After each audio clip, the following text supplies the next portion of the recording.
Welcome to Genuinely Curious. I'm your host, Shantiana Keys, here with Alyson Stoner. Hey.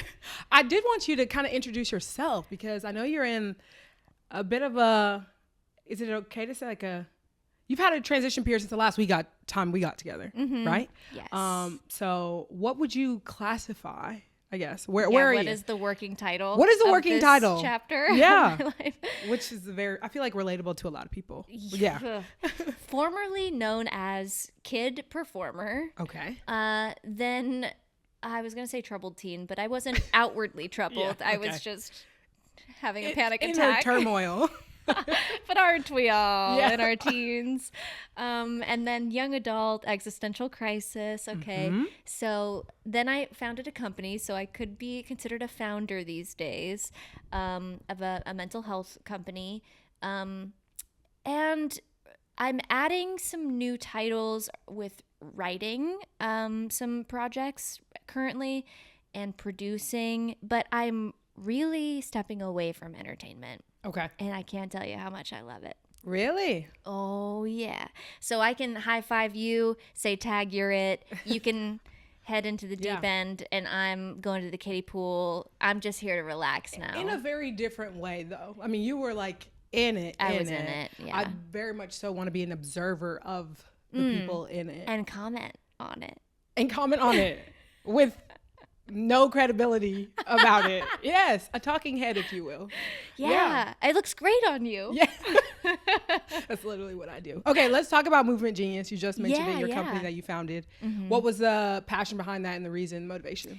Yeah, so at the start of the pandemic, when I noticed a lot of people reaching out on social media expressing higher rates of anxiety, depression, understandable. Just we were all trying to figure out what do we do while we're stuck inside. I had undergone certain training and I garnered a couple certifications under Dr. Jamie Marich and a few other folks that involved somatic movement, so somatic experiencing, which helps you understand what's going on inside, mentally, emotionally, physically, the sensations, the way your muscles tighten and release when you're discussing certain topics, or perhaps if you've experienced some kind of trauma and it's kind of stuck and stored in your body and you notice for some reason every time I talk to a certain person or a certain trigger happens, my body responds this way. Why is that? So these somatic tools help you build awareness of, the story that you're carrying in your bones, but also they can be used for simple stress relief and, kind of like immediate well-being. And then longer term, you can start to retrain the nervous system. So all that said, when the pandemic hit and lots of folks were reaching out, I thought, we got a crisis on top of a crisis on top of a crisis. And so how can I use my training in service of other folks' well-being? And so I hosted 14 days of virtual classes, and over 100,000 people ended up tuning in over the 14 days. Wow. And so that set off the signal that the need was there. But then I thought, who am I to be the one to build a company, right? There's got to be someone else who's already doing this. I can just direct people to resources. Right. Then I started learning about health equity, or rather inequity, right, and how many groups of people were underserved or unserved in the wellness space.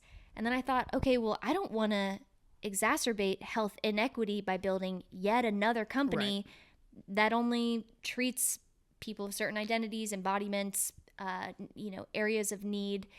And so again, who am I? I look like I might be someone who would wear yoga leggings and drink a green smoothie. And there are plenty of me's in the westernized wellness space. So who isn't at the forefront and who needs to be and deserves to be? So my sister and I co-founded the company, and we kind of viewed ourselves as the people who happen to know where the door is, and we can open the door and be the door people. Yeah. And then we're like, all right, who can we bring in terms of therapists, experts, across so many different modalities who have such great material to share with the world, but maybe not the platform. And how can they, reach more people, and speak to people with like a variety of lived experiences and really niche experiences too. So not just like, we want to serve this broad population as much as like on a daily basis. Do you have a very particular, let's say, issue that you face living with certain chronic illness? Let's get an expert who can literally make almost a personalized series for you. So built the company, and we have a library of about 300 videos, and then we also do live classes with the experts. We do workshops that are free to the public, because that's also a huge passion of ours, and our mission is like we don't ever want you to feel like you can't access something that would be helpful for you for financial reasons or other barriers. So yeah, I saw that. You have a series, I think you posted today, about overcoming perfectionism. Yeah. I aced that series. In fact, I did it perfectly. Did you? Yeah, you know what? I have never thought of it as perfectionism in my own life. Like, I don't know that I'm ever trying to be perfect, but I do think an element of thinking about being perfect all the time is people who are high achieving, right? Like, I think people can like excellence. Exactly. Right. So I think perfection sometimes like takes some people like me. I go, oh, I don't ever care about that. But like the tendency to try to be high achieving at all the time. And like when you falter, that being an issue. So I'm looking forward to that. And hopefully others are gonna tune into that. Yeah. And you might find actually in the series, Leah, the therapist who leads it, she talks about 3 types of perfectionism, and some aren't self-prescribed or self-assigned. Okay. It can be folks who tend to raise standards on other people and have other focused perfectionism. Yeah. It can also be societally prescribed perfectionism. Okay. Like, you're at a job and we're all incentivized to put in the extra hours because that's who they give the bonuses to and the pay raise to. Yeah. So there are, these different ways that perfectionism might be embedded in culture, and you personally don't always adhere to it or feel pressured by it, but might still show up in unexpected ways. And the signs and symptoms aren't just like striving for excellence. Sometimes it's procrastination, because you're like, you said, because you're like, I don't want to fail at this, or I don't want to, do poorly. So I'm just going to set it aside. Yeah. Sorry, am I Trigger, touching something? Yeah, well, not triggering. Yeah, hit dog on holler though, so that's certainly. Another call is coming from inside the house. Okay, yeah, we caught up before this, so yes. Yeah, we're referencing something I said earlier. But okay, another project you had last year was Dear Hollywood. I just listened to it. I feel like I did just binge it. It's a lot of material. Not the whole thing. I'm probably like half binge. Halfway. Yeah, okay. Halfway through, and I did want to hit on, you specifically talk about the toddler to train wreck pipeline, of young performers. I think that's how you put it.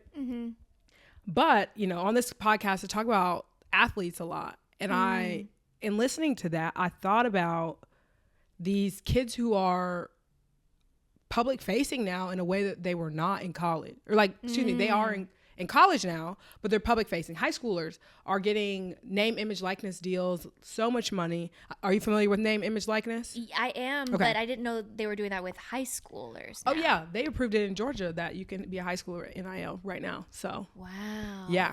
So, I do think that that issue comes up in college in a big way now. I was just at the ESPYs a couple days ago, and the high schoolers who were there for, Gatorade Player of the Year or, any number of these sorts of awards, I recognized, they just look tired. They look exhausted. They don't want to talk to another reporter, Right. I personally tried to get an interview with one kid, and the publicist said, you don't have to, but you can't.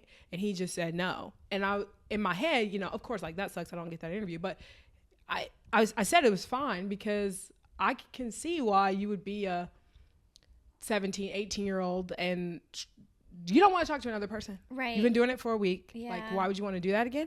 And so I think that there's going to start to be Well, actually, no. I was not even start. There's been an issue in college athletics. There's this abrupt stop at the end when you're done with college athletics, where you've been fed this idea that you're so great. Mm-hmm. People come here, they cheer for you. You know, they wear your jersey, they wait in line for your autograph, and then it abruptly ends when you graduate. And a lot of people have a hard time adjusting to that. And recently there's been more material about mental health in that way for the transition of student athletes out of their sport. But I did recognize a lot of those things in there. So I did want you to kind of talk about why you're passionate about this. Obviously, you know from experience, but why you made that series.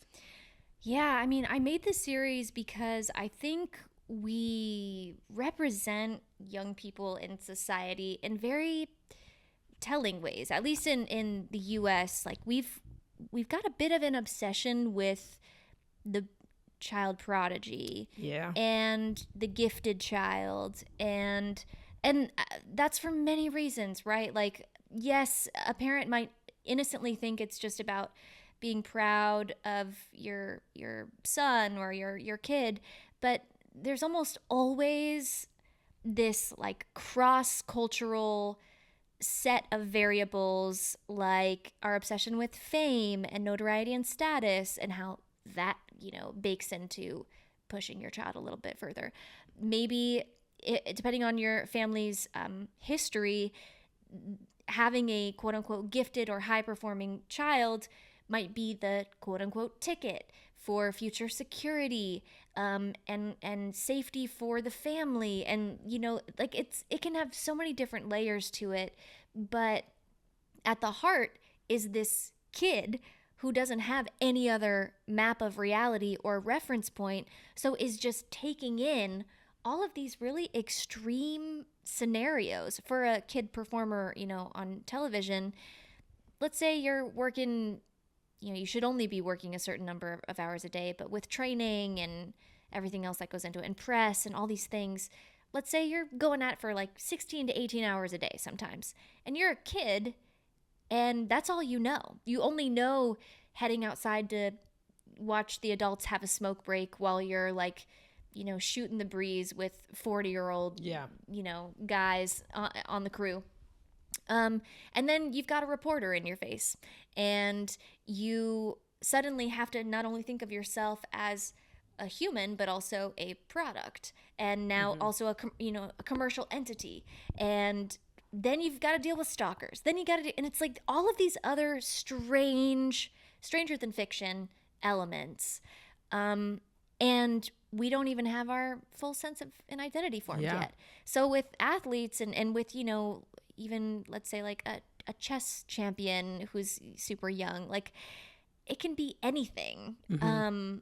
And I think we've got to maybe just start to be more mindful about the actual stage of development of the young person, how we're treating them within the family and community, but also culturally.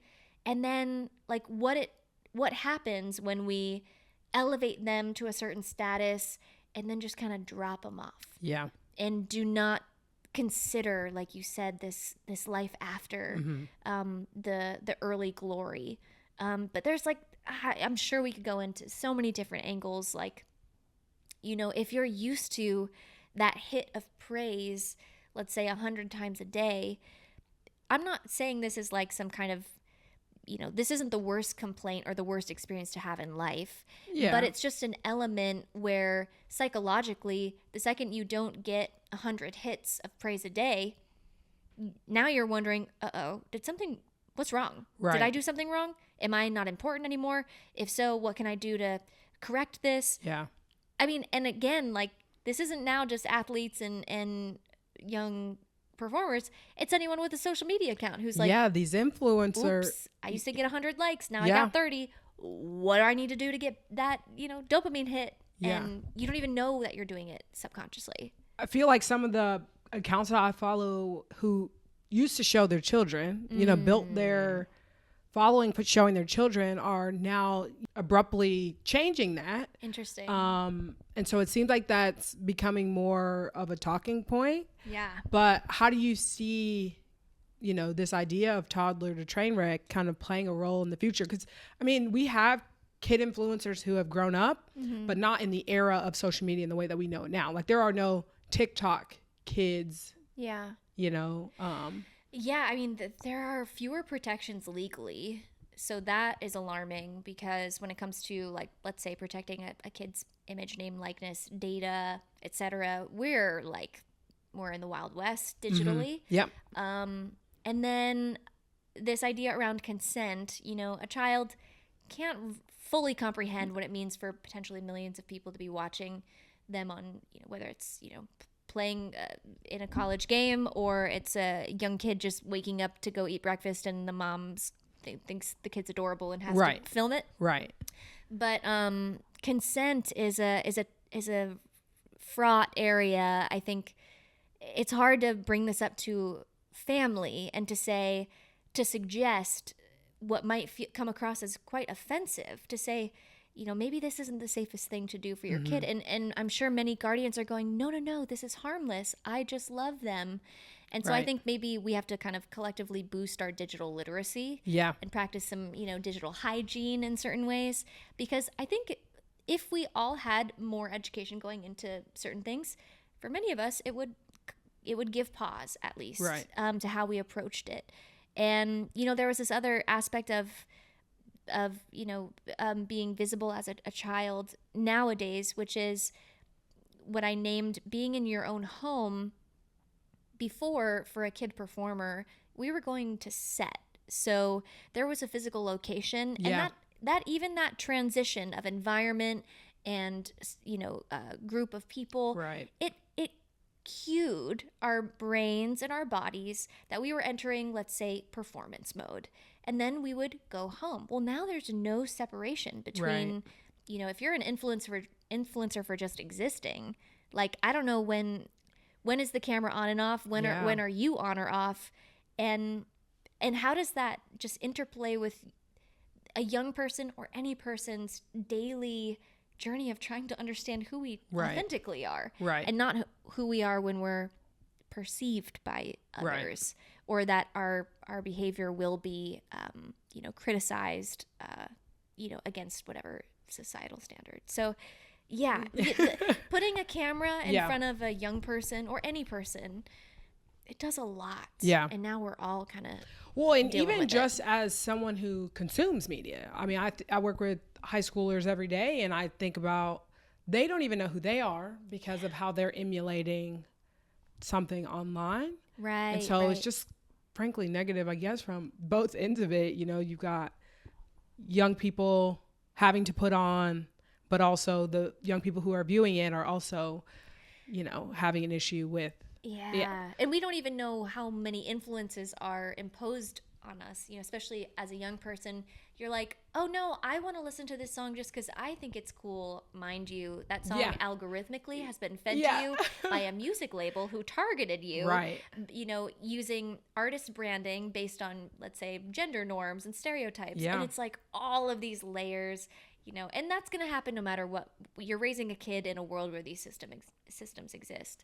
But then the child is engaging with a platform in a way that can have permanent, you know, there's permanence in what gets posted. Yeah. And so if they're exploring their identity, there can be ways where a lot of research shows the benefits of social media, especially for, like, let's say, queer youth who maybe don't see representation. And so then online they're able to see, oh, that's, you know, someone's wearing a certain kind of fashion that actually feels like it matches how I want to express myself. I wouldn't have seen that in my particular town. But then while they're still, I mean, I say they, but all of us, we're always evolving as humans, but like we're allowing ourselves to be documented in a way where then for a young person, they might actually get bullied for something they said online 2 months ago that now they were just going through a bit of a phase. Yeah. But now they've got this kind of like stuck. Yeah. There's like, there's beauty to being able to see your arc and evolution, but there's also such a level of sensitivity and fragility at the age where you're like, I wish young people had more permission and space to experiment and explore without the stakes of being perceived, liked, in the way that social media shows up. Well, and certainly I think that there are levels to that, right? Like I think, I mean, I know that there are kids, they say these awful things or racist things about people, and that comes back to bite them. And of course you want to give young people grace and all of that, but it also is that need of like, maybe everything doesn't have to go online. I mean, I think that's probably, you're allowed to grow and have these awful characteristics about yourself, but like keep them to yourself. Keep them at home. But you did, when you said, like the influences to the children nowadays versus when we were growing up, think about like your area of influence. And obviously your experience is different than mine. I grew up in suburbia and like, you know. Suburbia. Sorry, but I only hear great Rihanna song say, though. yeah. Great song. Fabulous song. And you're like, oh, like that person has this thing that I want, or I want to look like that. But like, that's tangible. That's someone who lives where I live and I see them at the mall. Right. And of course there's media and there's television, right? But that was aspirational in a different way, I think. Whereas like you see Charlie D'Amelio wearing this thing, she doesn't seem, in reality, it's out of reach for you. She's made a lot of money that you don't have, has a lot of influence that you don't have, and access that you don't have. But you think that you can because she's relatable, because you followed her on, you know, on TikTok for so long. Seems so close. It seems close. It's so not. Far. Yeah, and I think that that's what's incredibly dangerous. I don't think people looked at Britney Spears and thought like, I could really have her life, you know? But I think they look at an influencer like Charli D'Amelio and the aspects of her life, you think, you know, of course not the house anymore, you know, but the way she looks and what she does with her hair and all these different things, kids feel like they could have that. And I think that that's why it's more dangerous now, even though media while we were growing up was certainly dangerous. I mean, right.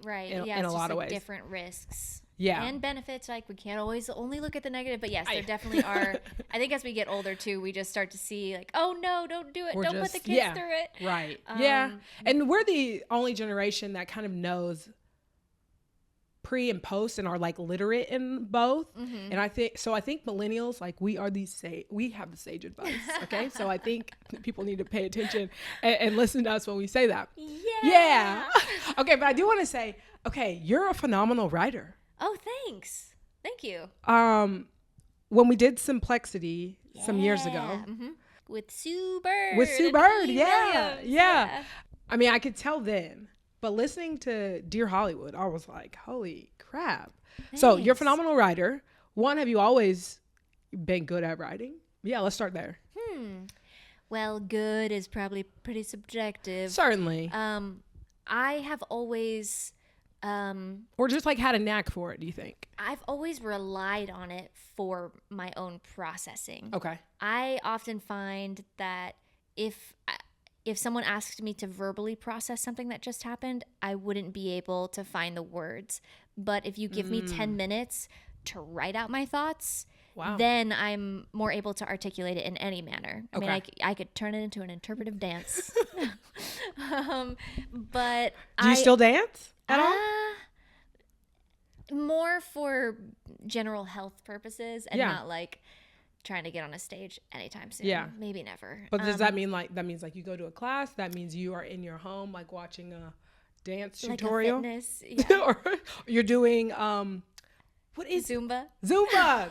First of all, I went to a class with my mom. That's difficult. Oh, yeah. Especially because if you don't already know all the dances, you have the regulars who are looking at you like, it's to the left. Yeah. It's to the left. But no, with writing, I do remember in the few years I was at a regular school, I used to ask the teachers for extra credit projects where I could write about a topic. So, overachiever. Like Overcoming Perfectionism, a new series on Movement Genius. But I think it was just because it was my preferred learning style. So writing, has always been an important outlet. But I've never taken like a formal writing class in my older years. Yeah. I think when I was singing, dancing, acting, writing, all of the different things creatively growing up, I understood that it was a gift to be able to do that regularly, but I didn't know how essential it was for my own health and well-being. Okay. And so when I founded Movement Genius, suddenly very few of my daily tasks were, the same kind of creative.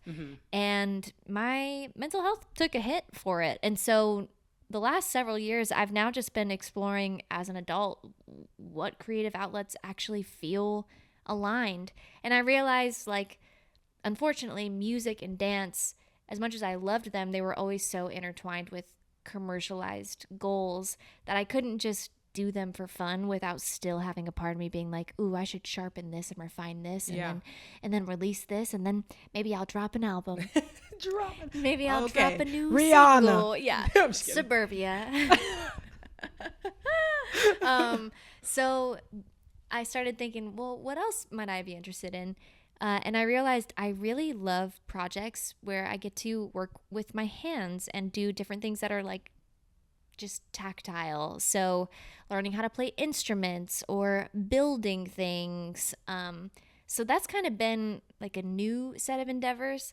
Also, I'm just fully owning and accepting that I am a nerd. I do love learning.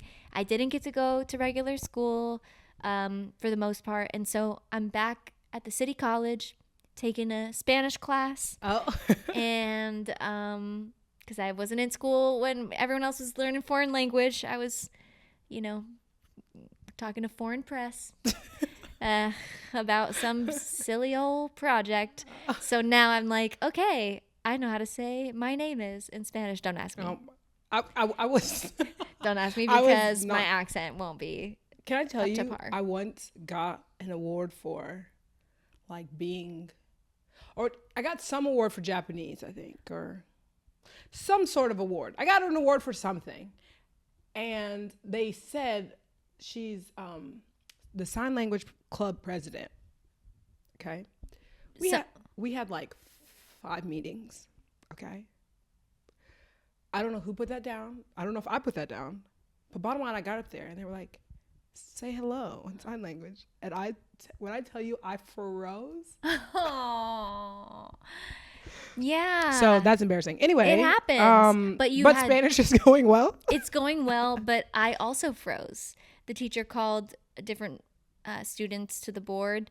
I was one of them, and I was we were learning about where to, which syllables to stress, and I was looking at the tilde, I think it is, the different kind of accents. Wouldn't know. Okay. And no one should listen to me right now. But for the sake of this quick little story, quick. It was the word, I believe, comprendí. Okay. And seems legit. But I was saying comprendí, and the tilde was on the I at the end, and so my teacher just kept going, "Are you sure? Are you sure?" And I was like, trying to see, am I getting the vowels pronounced incorrectly? Which part of this is wrong? And I just absolutely froze. And it's like an adult class, and everyone's there like, we're just we're okay. We're mostly encouraging each other. Yeah. But there is still that part of me that regressed to like a 7-year-old in class at the board being like, 1 + 1 is, I thought it was, what do you mean it's not? So anyways, it was comprendí. Well, I'll say that is not unlike a high school foreign language class. My favorite teacher, I'll say that, Davis Sensei, was as hard a teacher as I've ever had, and like was very matter of fact, not to be mean, but like she was just, I learned so much discipline in that class, I'll say that. Wow. But there are things like being embarrassed that you learn how to do that too, and I'd rather do that I'd rather do that in Davis Sensei's class than have to learn that, I guess, later in life. But this is, who's your teachers? Do you have to call them? Well, it's interesting. Like do you have to call them by a? No, so his first name is Pablo, but I believe Like, don't quote me. I'm new. I've only taken 4 weeks, and by 4 weeks I mean it's only once a week, and it's only a couple hours. But for some reason, we haven't even gone over, like, is it profesor? Like, is it? I don't know. Is it señor? Oh, wait, he didn't introduce himself as anything? Pablo. Oh, well, then maybe that's just it. Then that's. But I Very, think like, they humble. usually say like señor. Okay, first of all, wow, that got so wild really fast. But This might be a segment you don't want to include in the final edit. oh, we're doing it. We're here. This is like- ridiculous. My classmates who used to say their teacher's name is what I'm saying. Señor? Yes. Okay, because I am learning also about the formalities So sorry. of Spanish, right? I'm Same. I'm stuck. I'm sorry to everyone for anything I've said that I didn't mean to say. Yeah. And the things I meant to say but shouldn't have. Yeah. Agreed. Yeah. But hey, this time or next time I see you, Yeah. maybe I'll be conversational. Maybe I won't be able to speak to you, but Well, hopefully that's that okay. will be. Yeah, that'll be an achievement. I'll be able to tell you what the name of the accent mark is. Yeah. Tilde? Tilde? Tilde? I feel like it's a tilde. American speaking Spanish, it's always a time for me. Actually, it's a real time for my sister, but yeah, no, every time I hear it, it's always that like, and again, it's high school Spanish, right? So hopefully you're going to be more advanced than that. Is what I'm hoping. But the accent always doesn't make it. Yes, well, okay, yeah. Listening to some adults Yeah. who I'm like, don't you even want to try? Like, there's one in particular, and she's gathering the information. So she's memorizing, we're just starting to learn how to conjugate. And I didn't even know how to spell conjugate in English. So I was like, well, this is going to go well. But she, for whatever reason, doesn't want to even try to roll her R's or, Oh gosh. and so, she'll just say things like, no comprende. And part of the class is pronunciation. So we are being graded and assessed accordingly. And, so Senor Pablo will be like, are you sure? Are you sure? And at least, others of us are like, I know I'm butchering the words, but I'm at least trying to be like, comprendí. But okay. So there's two things. I think. But then also you don't want to overdo it, You right? don't want to. You don't want to overdo it. You don't want to I'm overdo like, it. I'm not trying to make this sound like it's a joke. I'm not making a joke. I'm a joke. Yeah. Speaking Spanish. And again, my sister and I both took Japanese growing up, and so you don't want to be that person over. Yeah. The American overdoing it. Like when I go to a Japanese restaurant, right? I know what it's supposed to say, but do you want to be that person? That's actually hey, but we should talk through this because I don't know what you wanted to discuss today, but I happen to be going to a meeting at an Ethiopian restaurant, and I happen to know some conversational phrases in Amharic. Amharic. Oh my God. Now I'm going to be nervous about saying anything. But sometimes I wonder, is this just absolutely ridiculous to choose to engage to the degree that you can if you're trying to approach something respectfully? I mean, it's all context dependent. You got to read the room. Right, absolutely. In some rooms, you're like, no, this is just, hi, may I have a water, please? Yeah. I'm from Ohio. But in other moments, I don't know, sometimes it does feel like it could be a culturally respectful and acceptable thing. But it's you don't want to over or underdo it. Right. You got to walk the tightrope. Somewhere in the middle. Yeah. Yikes. I'm sorry. I feel like I cut you off at some point, but No. I don't know where we went, but neither of us are ADHD, I promise. It's fine. Oh, I'll give you some books to read. Please. Okay. All right.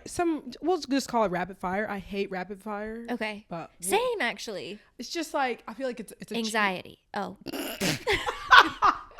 You said it's a what? I don't even remember. It's like it's cheap. It's like a cheap like. Oh. It feels like Like I couldn't come shallow up questions? enough questions, so I was like, Oh. let me throw these at you Okay. really fast. So or that's more of engage a you. judgment on yourself? I think so. Okay. Me and other people. Okay. Yeah, and I'm just so you know, I'm not judging you. I actually feel nervous when I hear rapid fire. Oh, okay. Because then I'm like, oh no, what if I can't think of something Oh, okay. at the speed you desire? Oh, no. I just mean we're going to pick up the pace a little bit. Okay, sorry. Yes. Quickly, but like it doesn't have to be. Yeah, no, I'm ready. I'm feeling Yeah, good. okay. I'm feeling All right. good. What is your favorite project you've ever been in? This one right here. Oh, okay. I'm genuinely Yeah, curious. I'm going to plug that right in the tray. Streaming on all platforms. platforms. Yeah, and YouTube. And which would be a platform, no? It's I different. think people say streaming on all platforms where you find podcasts, something like that. It's usually a little more succinct, but Streaming wherever podcasts exist. or available, whatever, and YouTube. Yeah. Okay. And the YouTube. My favorite project. Ooh, well, I can't tell you what it is. Gosh, that sounds like such a classic answer from someone in Hollywood. They're like, oh, it's so exclusive and confidential. Oh, has it come out yet? No. Okay. It will be, though, next June-ish. Okay. So a little bit less than a year from now. Okay. And I haven't even said anything that I'm saying right now. So I'm breaking rules. Exclusive. But this is because we know each other, and so I don't have a filter. Okay. So I need to for that. put my professional filter back on. All right. Well, you just gave us a little bit, and that's fine. We're good. It's gonna actually. Okay, yeah. There are two things that are in motion. One that I'm not sharing because I'm not yet sure if it's actually happening, but it would coincide with all of the efforts that Dear Hollywood and kind of the group of us working on different advocacy. It would be a huge step forward in that arena. Okay, so not Camp Rock 3. Oh, no. I'm kidding. I'm joking. Not Camp Rock 3. I'm joking. Did we do? Oh, we did a second. We did a second. We did a second. You were there. I was there, and we did a tour, and block that right out. But here it is. Here it is. Front and center, shining like glad the I sun could in my help. eyes. But yeah, I think it's some advocacy work to go back and heal those inner children. Beautiful. From the set of Camp Rock 2. Yeah. And then this other project, which involves some things that we were talking about earlier. Okay. That's your exclusive, people. Yeah. Also, I just want to say the fact, because I listened to the trailer for Dear Hollywood, and that you kind of got like screwed out of your first project is insane. Which first project? iteration? Sorry, the first iteration of Dear Hollywood. I was like, I haven't been screwed over for a lot of projects, but like, which one? Yeah. The podcast. I know, what a bummer. Such a bummer. So you sat down with those were interviews rather than like you writing. Yeah. I had whole interviews. Yeah. Like, for example, we had a lot of different guests. One of them who I adore is the singer JoJo. And now she has her book coming out. And so I'm glad that, these stories are still going to get out there one way or another. But we had this incredible conversation, and I don't technically own the rights to it. So, thank you for someday you'll just need to leak it.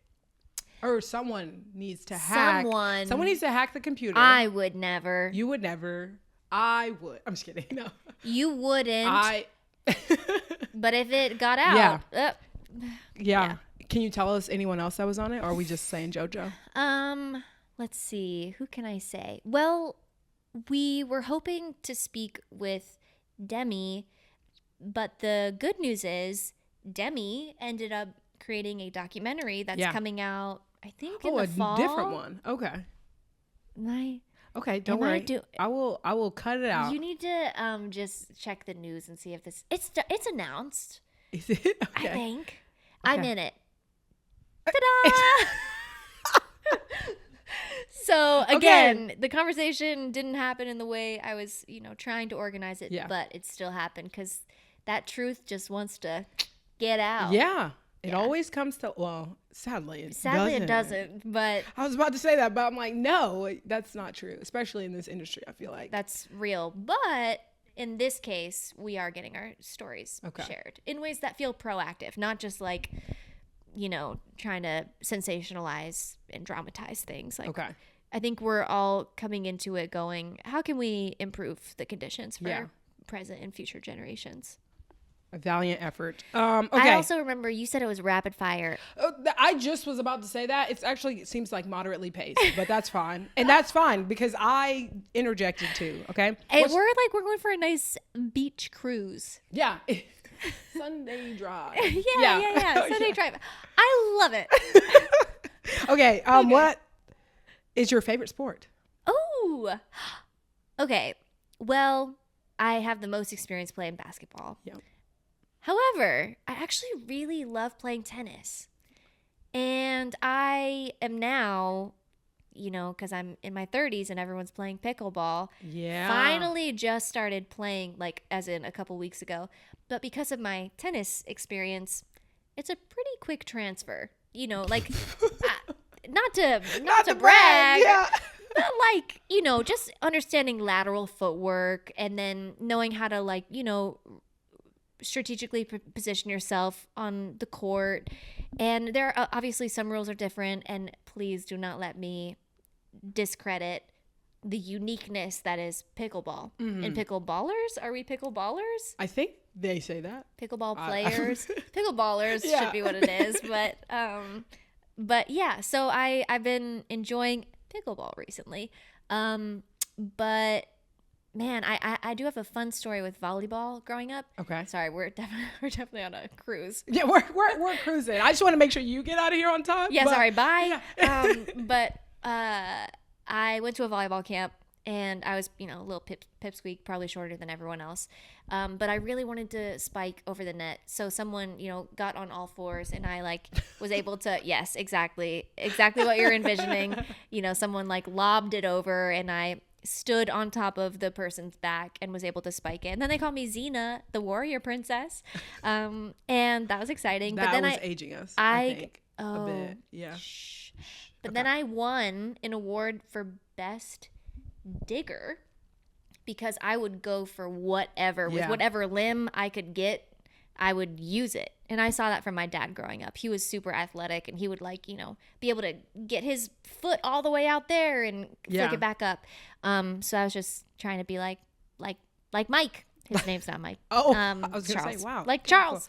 Okay. But they gave me a shovel. That was the whole point of that story. Okay. They gave me a cute little shovel. Yeah. Plastic? Yeah. Metal? Oh, yeah. No. Plastic for the beach. That was not in Ohio. I will be for you, though. Yeah, I will be so much better with the rest of these Sunday cruise rapid fire questions. Yeah, I can do it. Well, I already asked you your favorite. Well, okay. I asked you your creative outlet. What is your favorite form of art? Ooh, sculpture. Actually. Okay, that's you making it. That's you buying it. I don't buy. I don't spend money. We're real frugal these days. Same. Listen. But I will observe. Stories. Okay. Yeah. And appreciate and support artists as possible.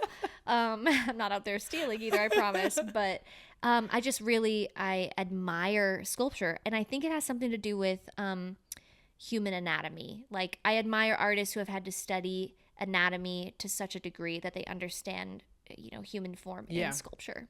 Okay. Mm-hmm. What is your favorite artist? So it doesn't have to be in sculpting, but it could just be in favorite artist form of art. That could never be a rapid fire question. Or do people know? Do people know who they like?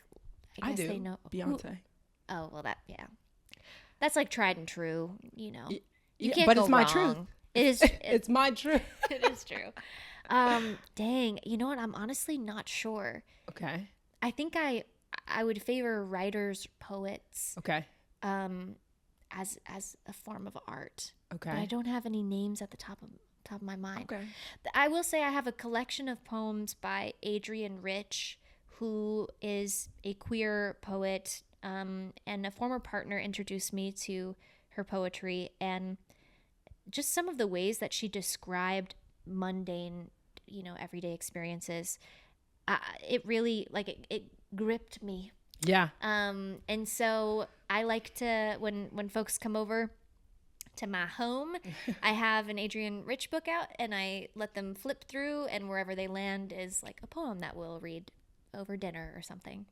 Oh, do you host parties? No. I don't know why I said that. But like a dinner party. I love a dinner party. I don't rare host them, occasion. but I love them. You don't host them. Okay. I don't have a place that. But you'll show up. You know what? I don't go anywhere. Okay, yeah, same. Oh, I think that this is a thing about our generation as well. No, I think it's some people are generation. I don't know. There's something about that. We need to dig in another time. Yeah. But I would be genuinely curious. You've got so many plugs. I mean, I've got teasers for days now. Yeah, and honestly, if you're already here listening, then we don't need to plug this podcast. But I'm here to plug while you're listening. Yeah, no, that's perfect. Keep listening. I'm just gonna cut that part and just throw it out on the internet. Okay. I feel like you're the perfect person to ask this question. Because I have been wondering it, and I guess I have plenty of queer people in my life that I could have asked the question, and we can absolutely cut this if it doesn't work. Is this a question about they them pronouns? No. Oh. No. It's like, this is how you use it in a sentence. Yeah. No. Oh my gosh. Okay. I saw on the internet someone say I have no idea where this is going. I know it, and no, it's dicey. A non-passing straight person. Okay. A non-passing straight person. Okay. I'm sorry. A non like they look queer. Is that what? Okay. They appear correct according to stereotypical. Correct. Okay.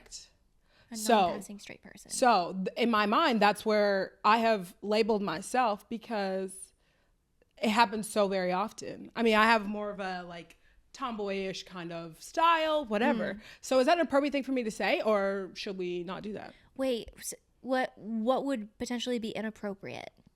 I don't know. I'm always very careful about language. So the person is straight. Yes. Are we talking about you? We are. Okay. I thought that was very clear. I'm so sorry. Me, okay. Straight, non-passing, tomboy clothing have often been assumed to be queer. Correct. Okay. Yes. Okay. So what is your question? Is it appropriate for me to say I'm a non-passing straight person? You're a non-passing I've just never heard that term before. No, it was the first time I ever saw it on TikTok, and I was like, oh my God, that's me. A non-passing, I get it now. Okay. Okay, because by conventional standards, correct, perhaps your expression appears as other queer folks have dressed or expressed. Therefore, you are non-passing. I'm not passing as a straight person. You're not passing as a straight person. I feel like the answer is no. I feel like where we are. I just feel mostly confused. Oh, okay. But it's because I'm trying to use other I'll conditions. keep working on it. I'll are you looking for something to call yourself? No, I thought it was just incredibly accurate. Non-passing straight person. Yeah. I just thought it was accurate. And it was a way to describe it that I thought was not confusing, but apparently is very. I really struggled with it, but maybe others won't. No, I'm going to put it away. But and now I have questions for you, though, which is as a self-described non-passing straight person, straight. Okay, we're just calling them straights. Okay. Straights. Non-passing straight. Yeah. That feels dehumanizing. It does, but okay. Okay. I'm okay. Self-described. Yes. What is that experience like when someone assumes that you are queer? Yeah. Do you have a lot of people coming on to you that you're like, oh, I'm sorry, I don't actually. No, actually the opposite. Okay. Probably. Okay. That's a story for another time. Okay. Off the record. But no, I just always feel there's an assumption that is because also athletes. And, I still walk like a basketball player. All these different things that people, I guess, view a certain way. And then, my clothes are certainly more either unisex or just tomboyish or whatever I'm giving off. Mm-hmm. It has happened many a time over my life. But yeah, so no, but no, I don't feel a way about it. No. Yeah. No. I just thought that honestly, it was a funny way to describe it because I felt like it was like correct and like to the point and hilarious. It is. But I also didn't want to be, I just like didn't want to be the person who's out in the world saying that. And they're like, people are like, what are you? I'm going to say, don't listen to me. But if you did, I think you should play around with it a little bit. Okay. I err on the side of caution always. And so I never want to offend anyone. And so I was like, maybe. I think there's a time and place where it might be just right. Okay. So maybe next time, not on the podcast. Maybe not being captured for an audience to weigh in on. Yeah. It could just set you up for a lot of But I'll get criticism. an answer. That's true. We would like to pose this question. Well, you would like to pose it. You're like, no, please. Well, I'm like, please don't put me down for that. But I also don't want to steal your question, is why I pass it back to you. Okay. Yeah. Is non-passing straight an appropriate thing for me to use as a straight person? Yeah. I think it could be funny in at least some settings. Yeah. Maybe not this one, but we'll find out. We'll find out. Leave a comment below. Yeah. Please be respectful. Please. No hate. No hate on Shantiana. No hate. Okay, well, Alyson, this has been a ball.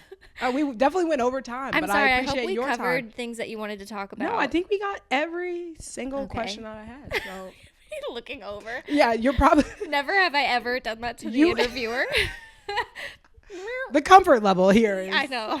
It's high. It's top notch is what it is. Yeah, well, it's been a good time. You'll have to come back on at some point. Yeah. After this blows up. That's right. Yeah. Part 2. Yeah, when I have a studio. Yeah. And we can control the sun. Oh my gosh. No, we could never control you. I'm sorry. But we can control the curtains. Right. Yeah. No, for sure. But thank you for having me. I'm down whenever. Hope to see you again sooner than 2 years. But see you on the next episode of Genuinely Curious. Yes. Love it. Coming to a theater near you. Podcast on all platforms and YouTube. Oh, okay. Perfect.